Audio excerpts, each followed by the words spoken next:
नमस्कार, आप देख रहे हैं फसल क्रांति। मैं इमरान आपके साथ। आज हमारे साथ खास मेहमान अंकुर अग्रवाल जी मौजूद हैं, जो कि चेयर करते हैं क्रॉप लाइफ इंडिया को। आज का जो डिस्कशन पॉइंट था, कहीं ना कहीं उन्होंने इंडस्ट्री के जो इश्यूज हैं उनको हाईलाइट किया है और एक ब्रीफिंग उनको लेकर दी है। बहुत बहुत स्वागत है अंकुर जी। धन्यवाद। मेरा सबसे पहला सवाल आपसे यही है, जो आज डिस्कशन का पॉइंट था, जो मीडिया के सामने बातें रखी गई, क्या खास चीज़ें थी उनमें, क्या रिकमेंडेशंस थी? सो इमरान, एक तो pesticide management bill draft bill आया है और हम सरकार की सराहना करते हैं कि एक नई क्रांति, नई रिफॉर्म के ऑब्जेक्टिव से ये ड्राफ्ट बिल प्रपोज करा गया है और वो इंडस्ट्री के कमेंट्स के लिए दिया गया है। और क्रॉप लाइफ इंडिया जो 91 देशों में सम्मिलित है और इंडिया के अंदर क्रॉप लाइफ इंडिया कई सालों से काम कर रही है देश के किसान के हित में। लगभग 70% इंडस्ट्री को रिप्रेजेंट करती है और 90% से अधिक जितने भी R&D प्रोडक्ट्स हैं वो क्रॉप लाइफ मेंबर्स के द्वारा हैं। सो ये पेस्टिसाइड मैनेजमेंट बिल पे हम लोगों ने अपने कमेंट्स दिए हैं, उसका चिंतन करा है। जो भी ड्राफ्ट आया है लाइन बाय लाइन उसको हमने फॉलो करके कि कैसे उसको और सशक्त किया जा सकता है, कैसे और प्रभावशाली बनाया जा सकता है देश के कृषि के लिए, देश के किसान के लिए, उसको बल देते हुए हमने अपने कमेंट्स दिए हैं। वो हमने सरकार को भी सबमिट करे हैं और आज प्रेस के बीच में भी हमने उसका ब्यौरा दिया है। तो उसमें कई प्रकार के संशोधन तो नहीं कहूँगा, बट कई प्रकार उसको स्ट्रेंथन करने के लिए दिया है। सरकार ने बहुत अच्छे स्टेप्स लिए हैं जो पहले अवेलेबल नहीं थे और उसका लाभ देश के किसान को जरूर मिलेगा। जो हम डेटा प्रोटेक्शन की बात करते हैं खासकर एग्रो इंडस्ट्री के लिए, तो उसको लेके जो प्रावधान है, जो प्रोविजंस हैं, उसमें क्या रिकमेंडेशंस क्रॉप लाइफ इंडिया ने दी है? देखिए, हम crop life India regulatory data protection के बारे में कई सालों, दशकों से बात करती आई है।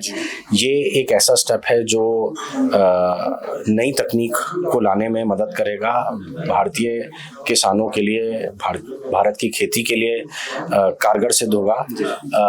ये बात भी सच्चाई है कि इसके प्रति अलग अलग तरीके की भ्रांतियां हैं, अलग अलग तरीके की ओपिनियन है और as a chair of crop life India मैं बिल्कुल इससे सहमत हूँ कि भारत देश के अंदर डेमोक्रेसी है और अलग अलग प्रकार के ओपिनियंस हो सकते हैं। तो आज हमारा आग्रह यही है कि एक राइट प्लेटफॉर्म ला करके इस पे ओपन डिस्कशन करना चाहिए। मैंने बताया कि इसका लाभ ना केवल भारतीय कृषि में पड़ेगा, ये आज बहुत सारे नए मॉलिक्यूल्स इंडिया में रजिस्टर्ड नहीं है, उनके आने से मेक इन इंडिया में भी क्रांति आएगी, क्योंकि जब अन्य मॉलिक्यूल्स अवेलेबल होंगे तो हम उसको बना पाएंगे। कई बार इसमें अलग अलग प्रकार के विषय आते हैं कि ये कोई मोनोपोलिस्टिक अप्रोच है। ये बिल्कुल मोनोपोलिस्टिक अप्रोच नहीं है।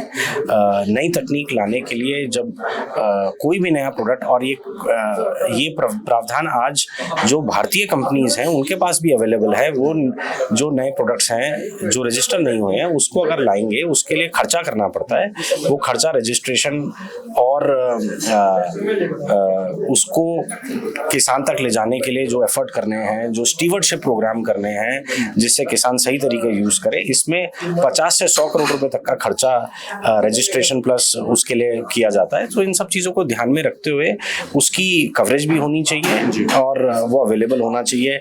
इसमें एक ये आ जाता है कि जब पेटेंट अवेलेबल है तो फिर डेटा प्रोटेक्शन को क्यों कंसिडर करना चाहिए। बात बिल्कुल सही है, बट पेटेंट अपना प्रावधान रखता है, डेटा प्रोटेक्शन अपना प्रावधान रखता है। डेटा प्रोटेक्शन कंपनी की अपनी कॉन्फिडेंशियल बिजनेस इंफॉर्मेशन है और वो प्रावधान रख के, क्योंकि हर चीज की एक साइकिल होती है, एक मैच्योरिटी होती है, तो हम ये कहते हैं कि ये एक प्रावधान मिलना चाहिए। यहाँ बिल्कुल सही है, जो आज नए से नए पेटेंट रेजिम के अंदर भारत के अंदर प्रोडक्ट्स आ रहे हैं, बट आज जो बहुत सारे अन्य प्रोडक्ट पूरे विश्व में रजिस्टर्ड हैं, आज वो तकनीक लाएंगे तो चाहे वो भारतीय किसान है, भारत की खेती है, हमारी प्रोड्यूसेबिलिटी है, फार्म इनकम्स है, उन सब में पॉजिटिव इम्पैक्ट होगा, मेक इन इंडिया में पॉजिटिव इम्पैक्ट होगा, एम्प्लॉयमेंट में पॉजिटिव इम्पैक्ट होगा। हमारी जो भारत की इकोनॉमी की जो अर्थव्यवस्था है उसमें हमारा जो एक्सपोर्ट है वो हमारा अधिक होगा, क्योंकि हम ज़्यादा अधिक बना पाएंगे। तो ये सब चीज़ों का लाभ मिलेगा। बिल्कुल। हाँ जी।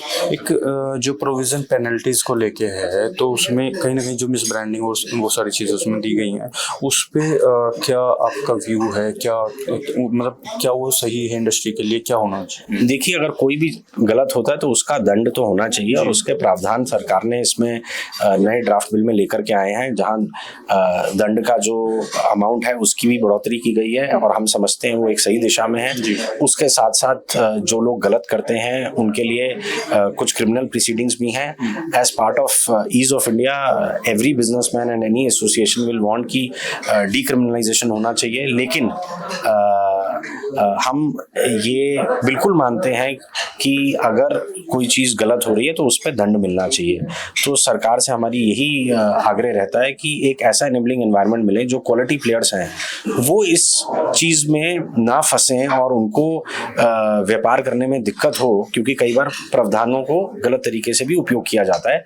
तो उसको ध्यान में रखते हुए मैं एक चीज़ और ऐड करना चाहूँगा कि सरकार ने बहुत महत्वपूर्ण स्टेप उठाया कि सैम्पलिंग प्रोसीजर को कैसे ट्रांसपेरेंट करा जाए, उसको बार कोडिंग करके उसकी ट्रेसेबिलिटी को इंश्योर करा जाए। तो वो हमारे भारतीय कृषि मंत्री श्री शिवराज सिंह चौहान जी ने भी कई प्लेटफॉर्म पे उसको बताया कि कैसे ट्रांसपेरेंसी बिल्ड कर रही है। तो सरकार के साथ इंडस्ट्री पूरा सहयोग दे रही है, और मैं समझता हूँ पेस्टिसाइड मैनेजमेंट बिल बहुत अच्छे स्वरूप में है, और हमने जो सजेशंस और कुछ इम्प्रूवमेंट्स सजेस्ट करी हैं उसका लाभ मिलेगा, और हम मिल करके भारत सरकार के साथ पूरे सहयोगी हैं कि ये पेस्टिसाइड मैनेजमेंट बिल इम्प्लीमेंट हो और आगे बढ़े।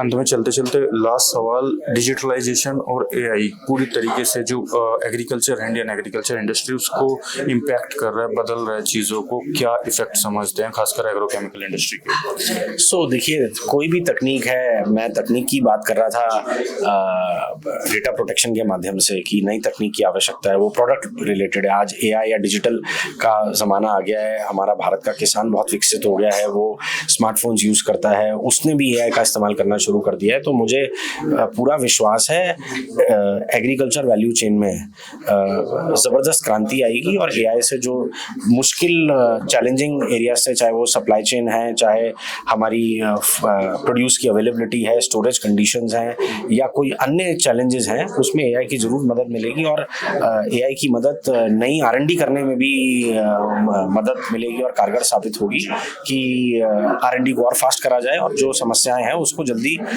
उसका समाधान मिले। तो डिजिटाइजेशन और एआई का बहुत बड़ा लाभ होने वाला है। बहुत बहुत शुक्रिया अंकुर, हमारे साथ जुड़ने के लिए। थे हमारे साथ अंकुर अग्रवाल जी। इसी तरीके की और भी जानकारी पहुंचाएंगे। देखते रहिए फसल क्रांति। धन्यवाद।